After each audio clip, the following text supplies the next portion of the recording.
Although most of us have little direct experience of it, it is part and parcel of sentient consciousness that we all have a vast ocean of silence, clarity, and peace lying deep inside of us. Put another way, when you take our consciousness and strip away all the words, all the emotions, the thoughts, the dreams, the beliefs, the feelings, there is something that remains in the absence of those things. It is a space between the thoughts, or the field lying beneath the thoughts. It is eternal. It was here before we were born. It will be here after we're gone. It is what we all share in common. It is where we are all one. People have the misconception that in meditation you seek to clear your mind, but if your mind was truly clear, you'd be asleep or in a coma. In a successful meditation, you are very much aware, but your awareness is very broad and silent. Meditation is good at helping people to cope with stress because it's like taking a few steps back and thus putting things into perspective. Anyone owning a car would be considered foolish if they didn't keep the engine tuned up and keep the oil changed. Meanwhile, we all have a machine much more complicated than an internal combustion engine sitting right on top of our shoulders. What could make more sense than taking a little time every day to make sure that it's running smoothly? It is widely accepted that when learning a foreign language or learning to play a musical instrument, it is better to practice for 30 minutes every day rather than 3.5 hours once a week, even though the overall length of time is the same. Likewise, an important aspect of a meditation practice is regularity and consistently. You want to meditate every day, day in and day out, for this is how you bring greater silence, peace, and clarity to your everyday state of consciousness. It is a matter of systematically grooming and conditioning your consciousness. To make the point, I'll apply some arbitrary numbers to something that is clearly unquantifiable.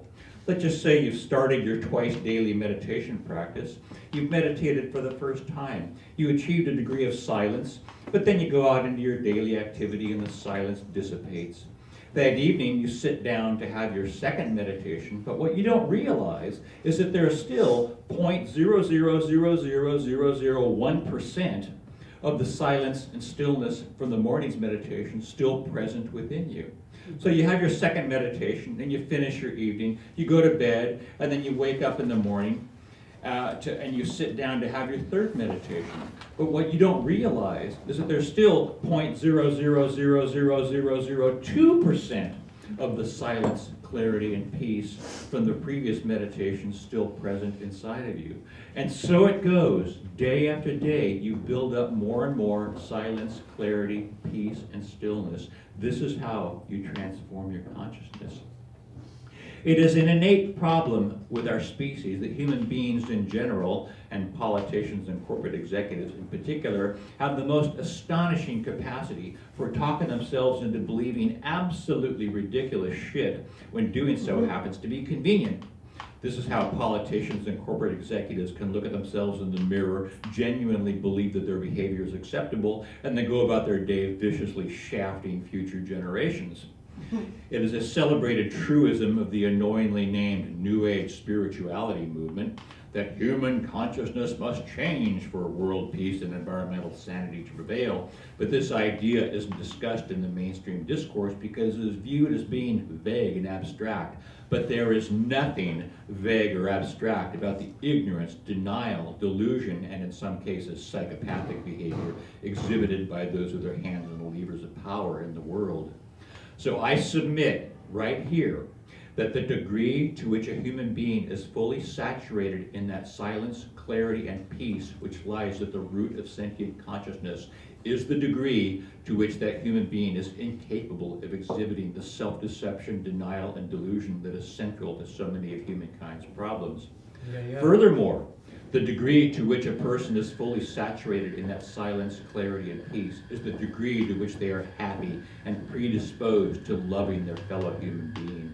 Indeed, it is full saturation in that field of silence which has accounted for the unbounded, unconditional love exhibited by history's famous spiritual figures. If we want to be happy, and if we want to create a better world, I would argue that the single most important thing we can be doing is the systematic daily development of our consciousness to contain ever greater levels of the silence, clarity, and peace that is the very basis of sentient human consciousness. Thank you.